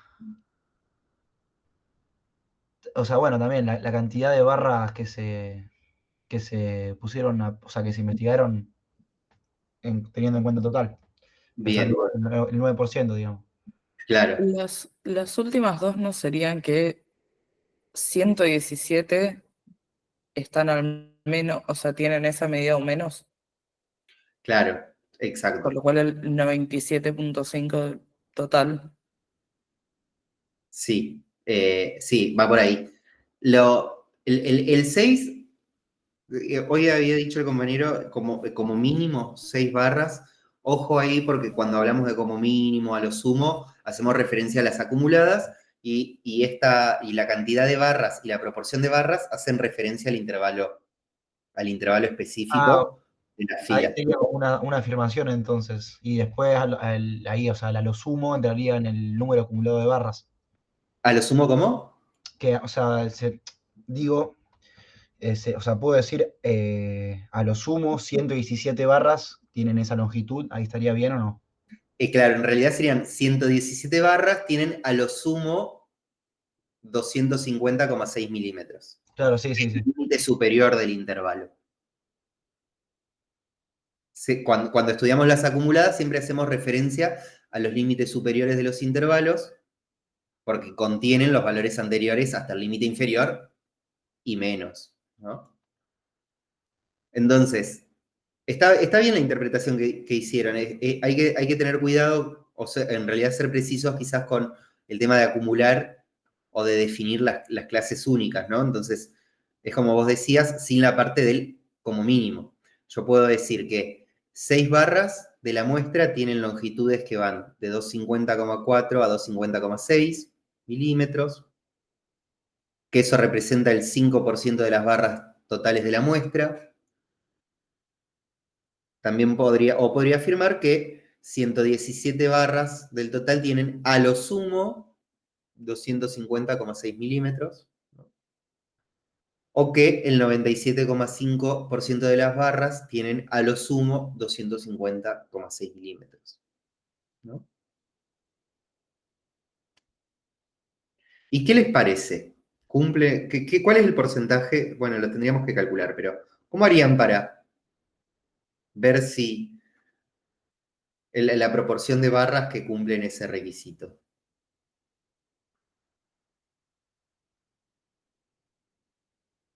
¿Qué les parece?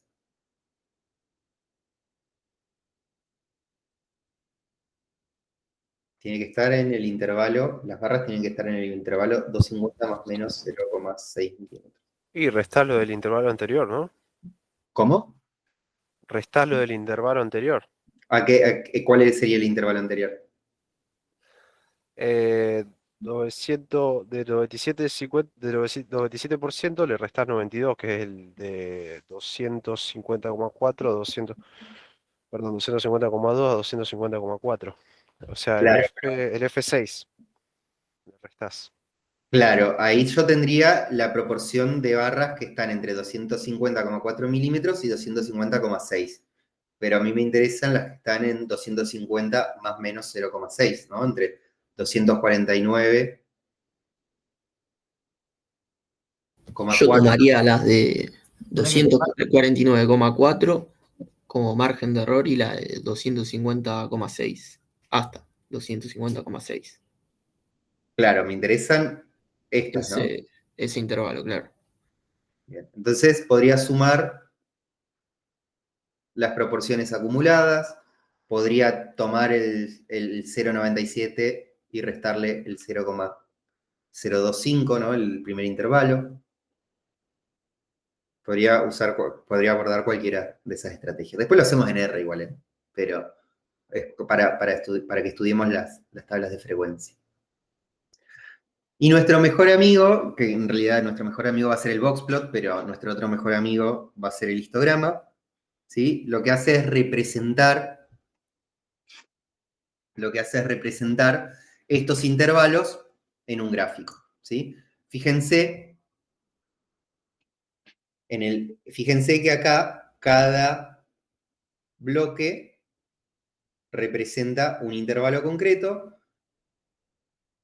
Esto está puesto acá, fíjense que los intervalos no están definidos. Cuando uno hace un histograma, siempre tiene que priorizar el entendimiento del gráfico, ¿no? Entonces, uno acá puede ver que el promedio, después lo vamos a estudiar con más detalle, pero puede ver que el promedio va a estar alrededor de 250. Pero si nos interesara conocer en profundidad el problema, lo que tendríamos que hacer acá es plantear cada intervalo, ¿no? Entonces, el primer intervalo es de 249,2 a 249,4. Entonces acá tendría que decir 249,2. Acá tendría que decir 249,4. Y acá el próximo intervalo, etc. ¿Sí? ¿Por qué están pegadas las cajas? Y porque es una variable continua. ¿Sí? Esa es la diferencia que tiene con el gráfico de barras. En el gráfico de barras yo tengo cualidades y cuento cuántas veces se repiten esas cualidades en mis unidades de análisis, o en mi muestra o en mi población. Y acá lo que tengo es una característica.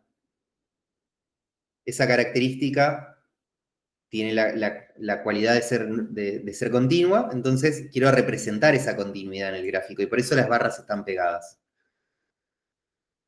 Cada cajita, entonces, me representaría un intervalo.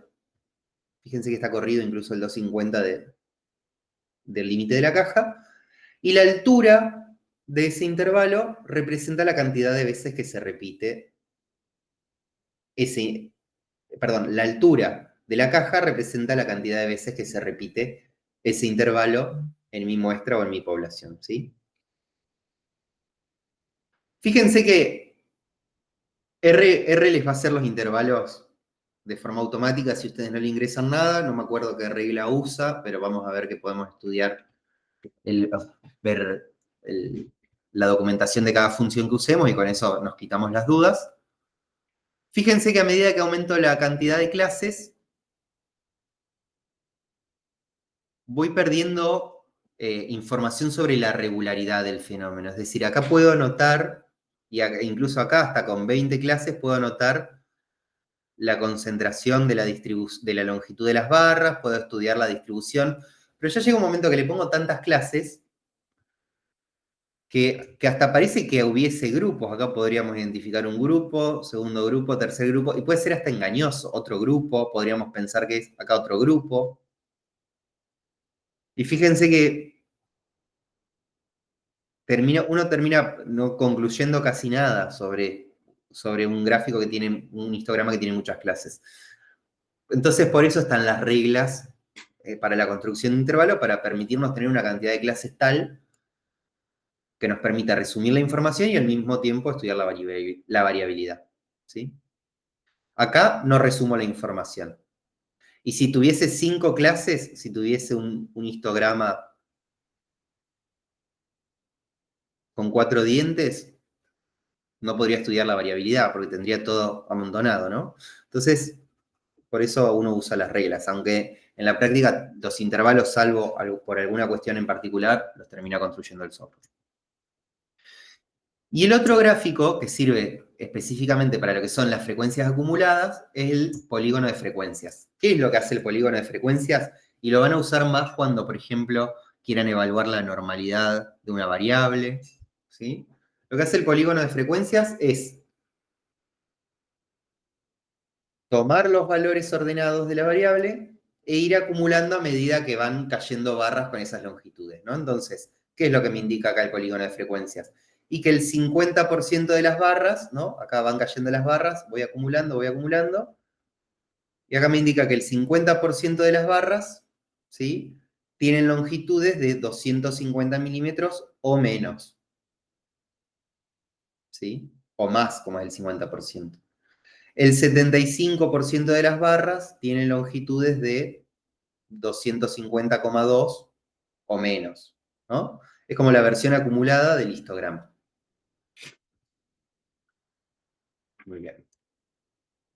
¿Dudas hasta acá o inquietudes sobre el histograma?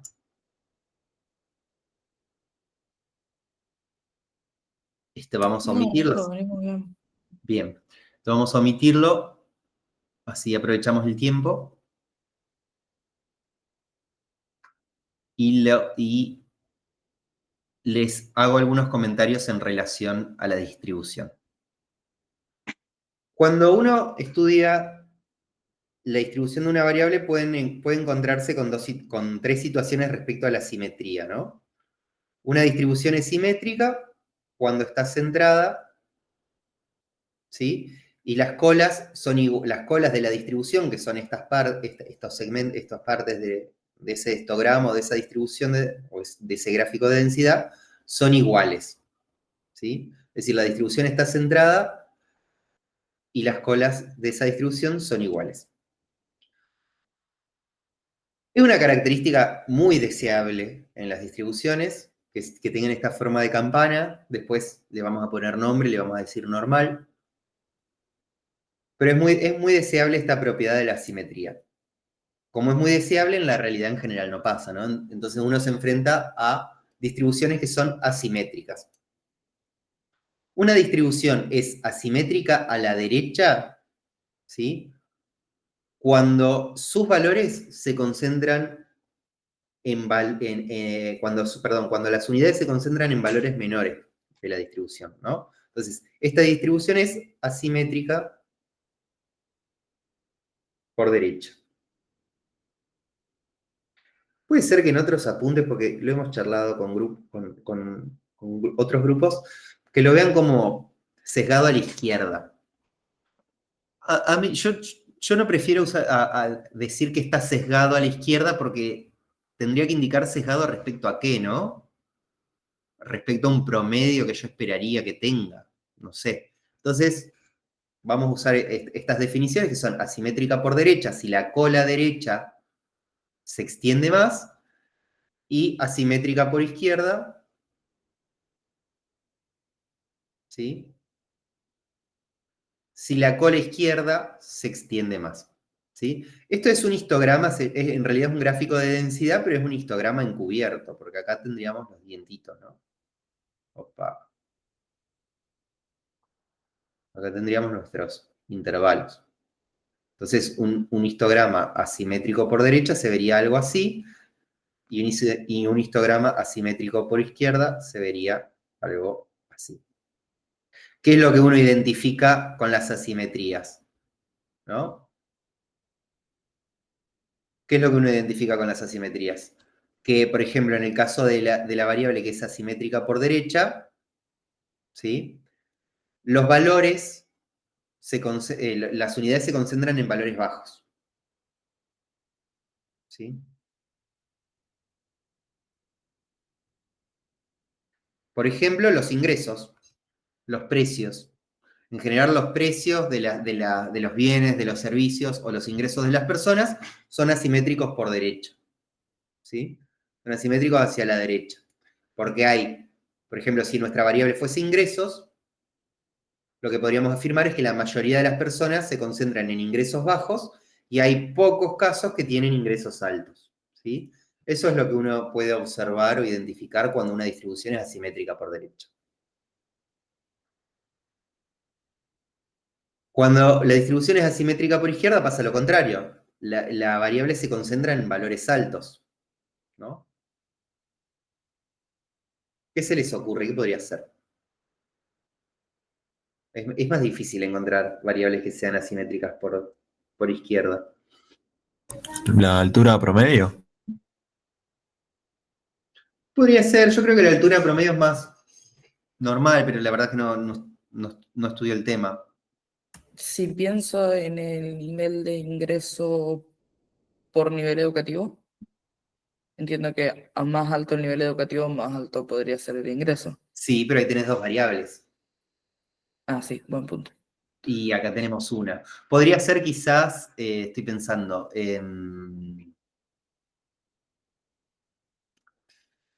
podría ser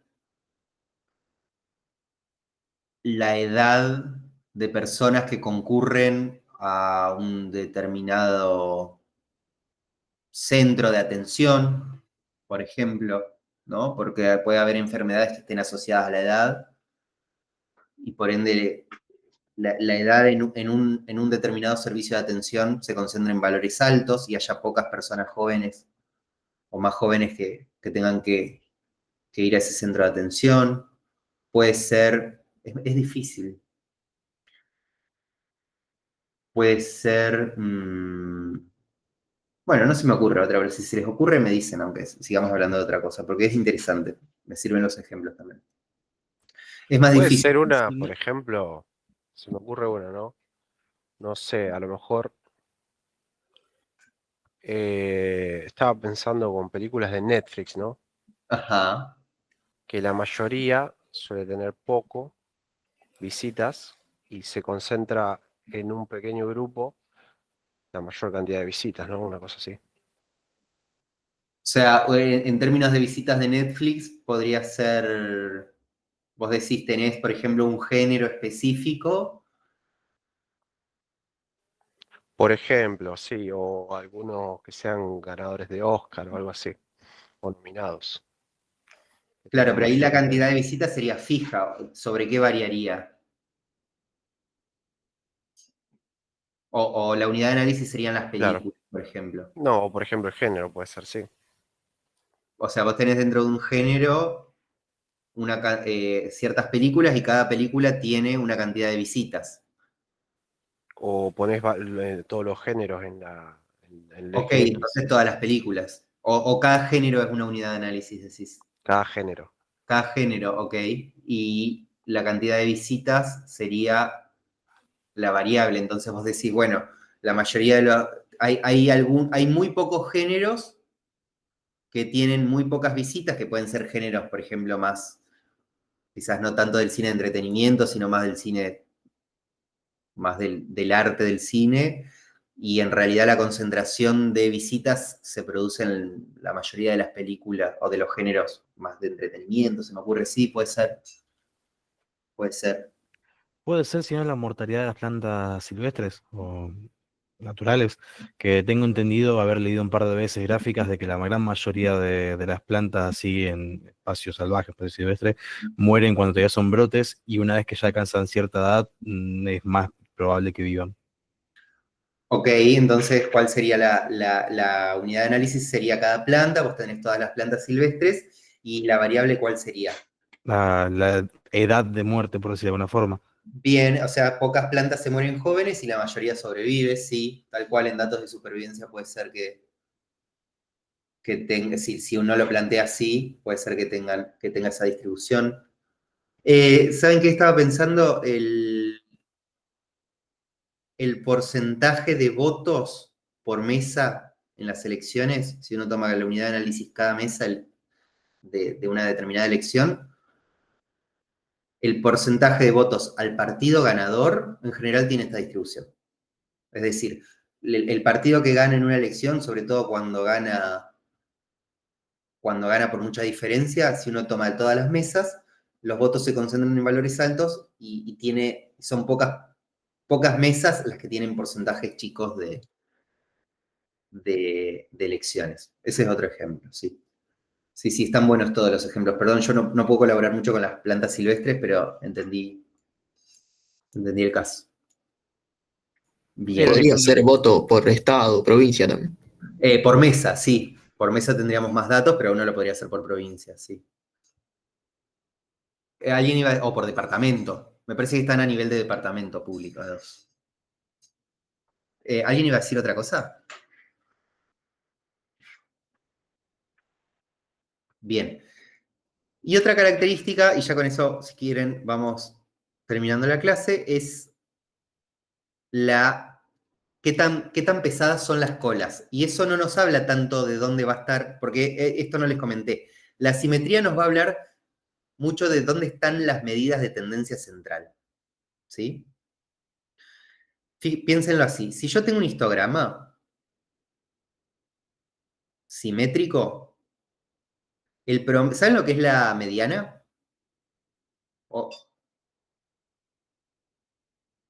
¿Escucharon hablar de la mediana alguna vez? Sí, profe. Bien. La mediana es el valor que divide al conjunto de datos a la mitad, ¿sí? Si yo tengo una variable, por ejemplo, x, que es la edad, y tomo una muestra de 100 personas y la mediana de edad me da 40 años, eso significa que la mitad de las personas tienen a lo sumo 40 años y la otra mitad tiene como mínimo 40 años, ¿sí? Entonces, en una distribución que es simétrica, la mediana, que voy a simbolizar con X rulito, sería, en una simetría perfecta, sería igual al promedio. ¿Sí? Que el promedio es más como el centro de gravedad, o es donde se acumula la mayoría de los datos. ¿Sí? Pero en una distribución que no es simétrica, ¿sí? Por ejemplo, en una distribución que es asimétrica a la derecha, por ejemplo, los ingresos, ¿sí? Ahí no va a coincidir la mediana y la media. Después vamos a ver puntualmente por qué no. Pero créanme que en este caso, la mediana quizás está por acá, ¿sí? Y el promedio va a estar más a la derecha. Por eso capaz a veces se habla de sesgado para tal lado, ahora que estoy pensando en voz alta.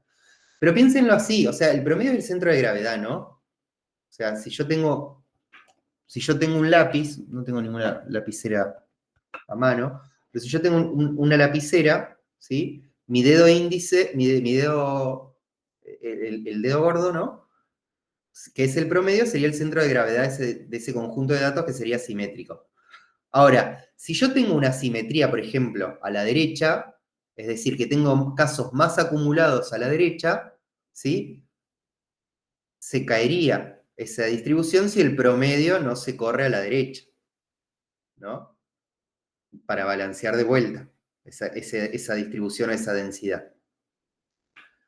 Entonces, el promedio siempre se va a correr hacia donde haya datos, ¿no? Y como en la simetría existe la misma cantidad de datos para izquierda y para derecha, en ese caso va a ser igual a la mediana o a la mitad de esa distribución ordenada.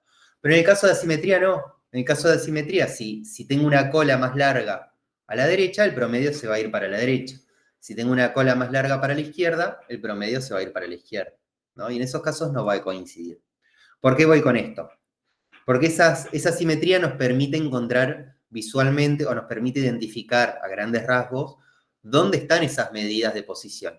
Y la kurtosis nos va a indicar qué tanto se separan los otros datos de esas medidas de tendencia central, ¿sí? Si yo les pregunto a grandes rasgos, de estas tres distribuciones, la roja, la azul y la verde, meso viene de... Miren, yo pensé que meso venía de más chato, pero no. La distribución leptocúrtica es muy puntiaguda, la distribución mesocúrtica es más campanular y la distribución platicúrtica es más chata. Si yo les tuviese que preguntar, al menos intuitivamente, ¿cuál de los tres conjuntos de datos es el que más variabilidad tiene o el que más disperso está? ¿Cuál me indicarían que es? ¿El Platcúrtica? ¿La platicúrtica? Sí. El rojo puede ser. No sé. Yo creo que la platicúrtica. No, variabilidad no quiere decir que varía el valor. Claro. Supongamos que yo tengo, acá las tengo a las tres simétricas, ¿no? O sea que supongamos que el promedio anda por acá.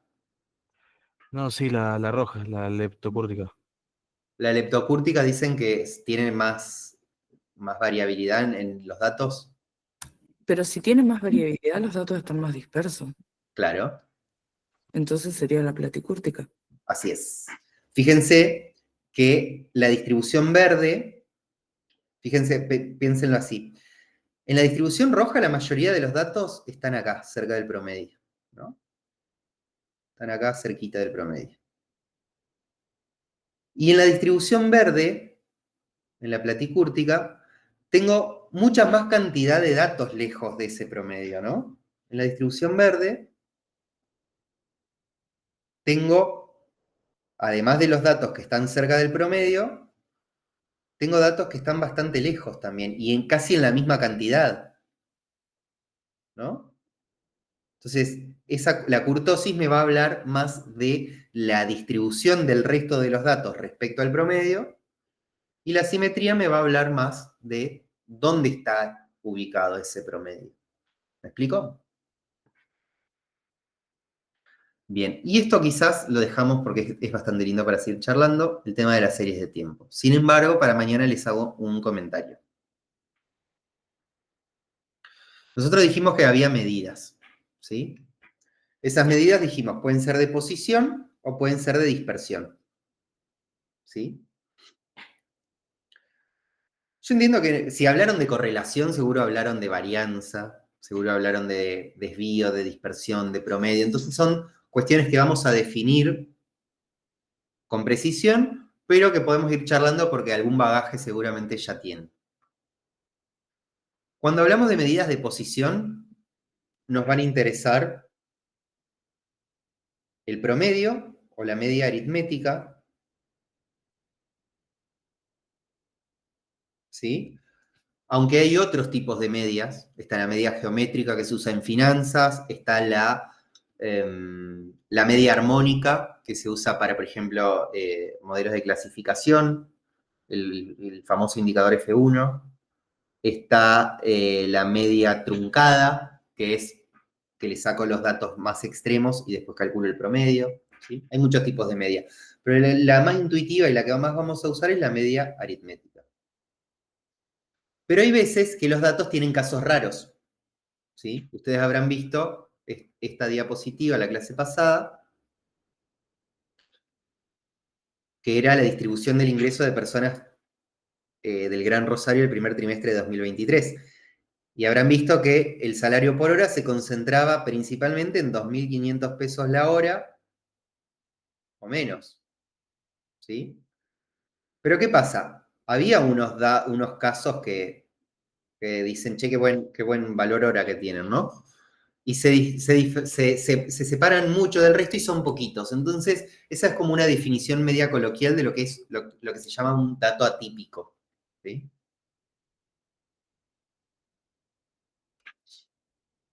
Cuando estamos en presencia de datos atípicos, por esto que les mostré hoy, de que cuando hay datos muy extremos, el promedio se tiende a ir para ese lado, ¿sí? Aparece otra medida de posición que es la mediana, ¿sí? Que separa a la mitad el conjunto de datos ordenado, ¿sí? Y después existen otras medidas de posición que son muy interesantes, que son los percentiles, que vamos a charlar la clase que viene de qué se trata.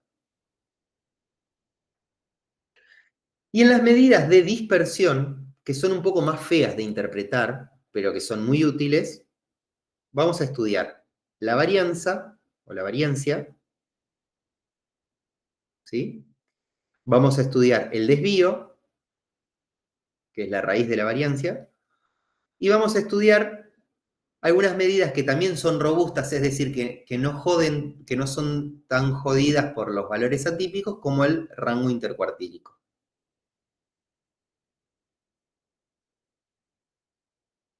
¿Sí? Esos son los indicadores en los que nos vamos a concentrar. La idea de mañana es que podamos usar R en el laboratorio, que podamos laburar con algunos gráficos, construyendo algunas tablas y construyendo algunos indicadores. Y el miércoles que viene profundizaríamos sobre lo que son indicadores como tal, asumiendo que ya pueden representar una variable con un gráfico, que pueden hacer una tabla para sacar una conclusión. ¿Sí? ¿Cómo estamos hasta acá? ¿Qué les pareció? ¿Los aburrí mucho?